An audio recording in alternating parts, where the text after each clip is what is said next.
hands. Credited to Unseen Wombat from the John Dies at the End forums. The regret. The worst thing I've ever done in my life happened to me about 12 years ago, when I was about 16 years old, living in Cleveland, Ohio. It was in early fall, when the leaves were just starting to turn orange and the temperatures were starting to fall, hinting at the freezing chill that was only a few months away.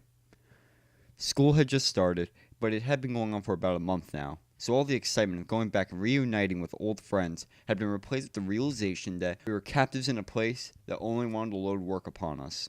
Understandably, me and my friends were all eager to do anything that reminded us of a worry-free, responsibility-free days of summer.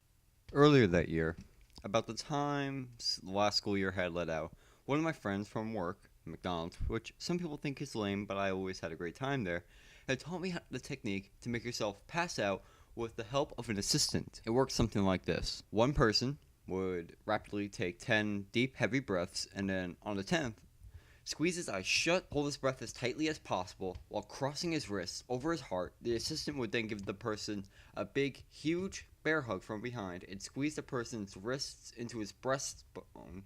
Within seconds, the person holding their breath would lose consciousness. The assistant was then in a perfect position to make sure you didn't totally collapse and crack your skull open on the sidewalk. The effect lasted for a second or two. It wasn't like you were putting ourselves in comas or anything, but it felt like you had been out for hours.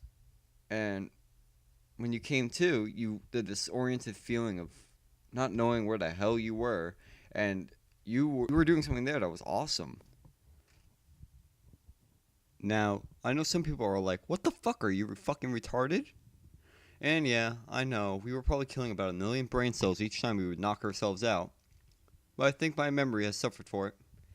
But to be bored as hell 16-year-old, I thought it was hella cool. All the effects of getting your lights punched out, without none of the pain of getting hit in the face. I tell you to try it for yourself, but after what happened, I would never recommend it to do it to anyone, ever.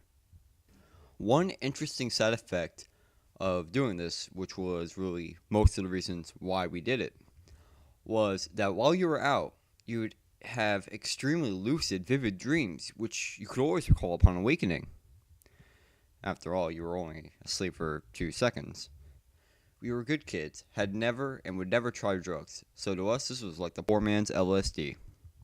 These visions, in some way, were usually related to what you were looking at right before you passed out. For example, once I dreamed about climbing a mountain way up in the Himalayas or something, and there was a handrail there. Who the hell puts a handrails at 20,000 feet? When I came to, I remembered where I was. I realized I was looking at the staircase in the corner of my girlfriend's living room. Another time, I had a vision of Fred Flintstone smiling and holding out his hand in front of a mural with a DARE logo. That's Drug Abuse Resistance Education, a program cops teach in public schools. You've probably seen their bumper stickers.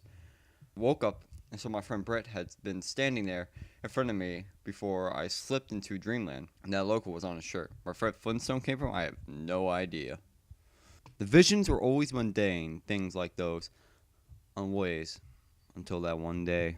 Like I said, school had been going on for about a month, and we were all very sick of it. We were having one of those Saturdays in the field, which was really an easement for the electric company to run their high voltage lines. A few of us were sitting on the metal beams at the bottom of one of the towers. My friend Mike was climbing up to the second tier of the beam so he could jump 8 or 10 feet to the ground. I thought it was stupid, but hey, I'm the guy who thought it was cool to induce consciousness by starving the brain of oxygen. It was a warm day for October, but the light gray of the sky was slowly getting darker. And in Cleveland, in October, that probably meant that before long, the temperature would soon drop from a comfortable 70 to about a 50 in the course of a few minutes. And if we were really unlucky, an ice-cold rain would start to fall. The air was already damp and heavy, and we could hear the quiet buzzing of the high-tension wires. Us. I sure as hell didn't want to spend the last few moments of a pleasant Saturday afternoon watching this dumbass climb partway up the high-tension power, jump down, complaining about how that one killed his feet, only to climb up and do the same thing all over again.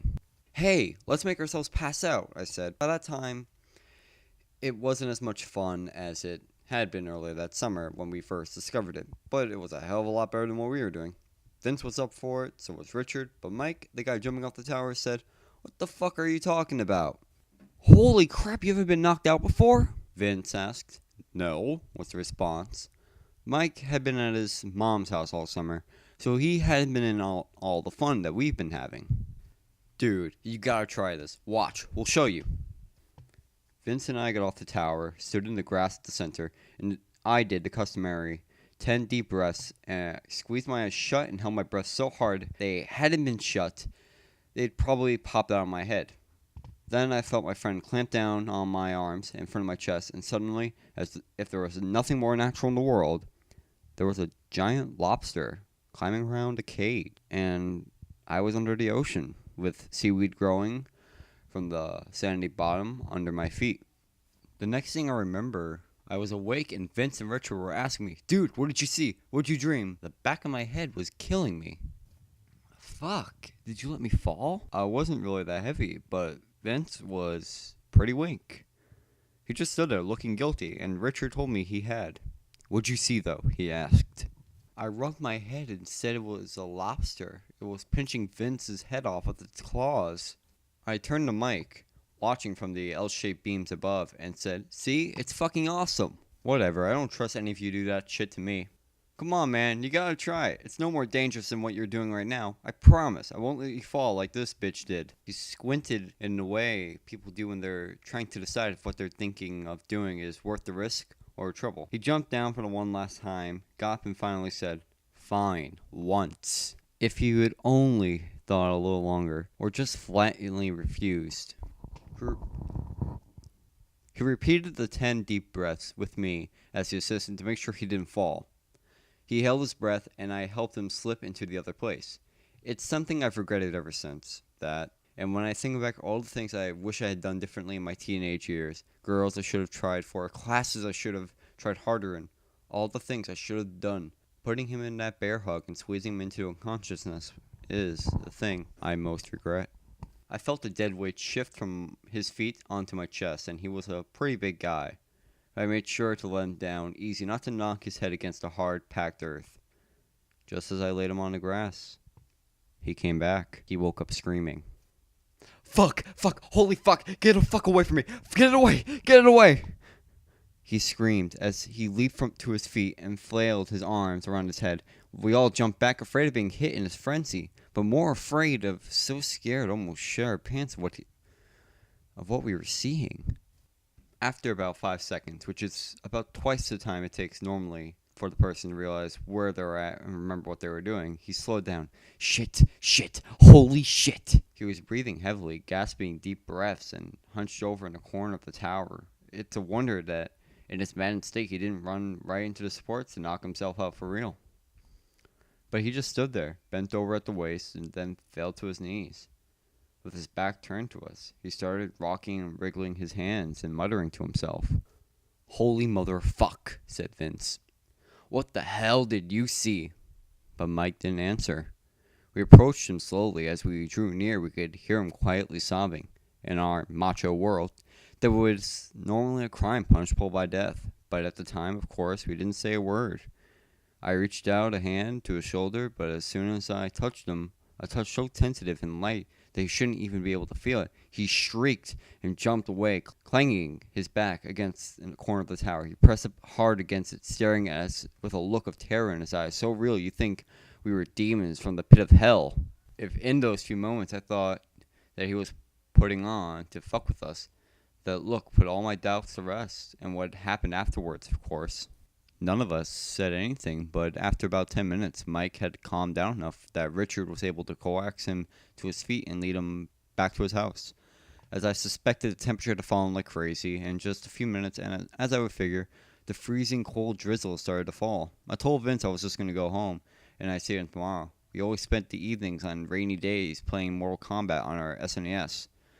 But he didn't object. I think he probably wanted some alone time to reflect on what horrible thing had happened that we had done to our friend, just like I did. The next day, I wanted to see how Mike was doing, but he and his dad were gone the whole day. I asked him later where he went, but he wouldn't tell me. I think it must have been a psychiatrist because by Tuesday, the next time I saw him, he seemed to be better. If a little zoned now, I figured he got some drugs to calm his nerves, but that's just a guess. I never really found out. Over the next few days, the four of us hung out and Mike was quiet, and he didn't say anything about what happened. We just talked about stupid, unimportant stuff. Girls we liked, classes, schools we hated. I wish we had said something to him now, though I don't know if it really would have helped. We had no idea what we were facing, and to this day I still have no clue. But the avoided of the subject of what happened that Saturday, and that practice of passing out in general, like it was in the plague. It wasn't until the following Saturday that he said anything related to what was happening to him. We were walking down the quiet street of our neighborhood towards the wooden footbridge that crosses the creek that runs between the houses, separating the development into two halves. I was going on about this hot girl who was a grade above me and who consequently wouldn't give me the time of the day. And he, staring at the ground, walked on with his hands in his pocket. Suddenly, out of nowhere, in the right in the middle of one of my sentences, he says, "I won't be around for much longer." Huh? They'll be coming again tonight, and I don't think I can be able to keep him out this time. Hey, what are you talking about? Who's coming tonight? The hands, the voices. At that point, I was like, holy shit. I could feel my breathing get quick and shallow, and I felt my face and hands hot to hear him talk so matter-of-factly about some horror that I couldn't even imagine. But I'll never forget the conversation. It's etched into my mind like the stone tablets in the Ten Commandments. I stammered a few times, and then said stupidly, "What hands?" At night, I look into that tree outside my window. Then it goes black, and the hands, dozens and hundreds of them, push against the glass. What do? I push back all night, but I'm tired. I can't keep them out anymore, and the voices say I have to let them in. Little kid voices and little kid hands. He lowered his voice to a whisper, but I could tell in what he said next that, struggling to keep the panic at bay, "Sometimes I see their faces," he said in a trembling voice. We had come up to the walkway to his house. He stopped and finally lifted his face to me. "Tell Vince he can have my Super Nintendo.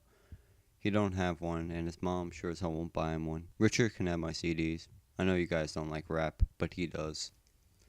I started to say something, but he turned and walked up to his house. He went inside and closed the door. How I wish I would have went up and knocked. Told him I would have stayed the night, but we were 16, and at that age, guys didn't do that anymore. So I just went home. I didn't even answer the door for Vince when he came over later. When I went to bed, I didn't sleep well, and I constantly listened to every creaking groan in the house that was made, listening to for the voices of a multitude of children. I normally slept with the curtains open, but tonight I closed them tight. The next day, we learned someone had broken into Mike's house. A police car was there in his driveway, and I was about to shit a brick when I saw it. Later, my worst fears were confirmed when I learned that it was Mike's bedroom window that had been broken into. He was missing, was all they told us. The cops asked all three of us tons of questions, and people from the Center for Missing and Exploited Children came and asked us more. I'm sure I looked as guilty as shit, but when I said I didn't know what happened, it was, after all, halfway true. They were looking for some pervert that had abducted Mike. So no matter how hard they grilled me, they couldn't get any information relating to that. Of course, so they finally gave up, and he was on the back of milk cartons and on missing children TV shows, but to this day, he is still an unsolved case. After it was all over, I went to the library to research what the fuck happened, because in those days, while the internet was a research tool, it was only for rocket scientists and people who could afford a $5,000 computer. I didn't find much. The closest thing that I think is related is something I only discovered later in my junior class on world history.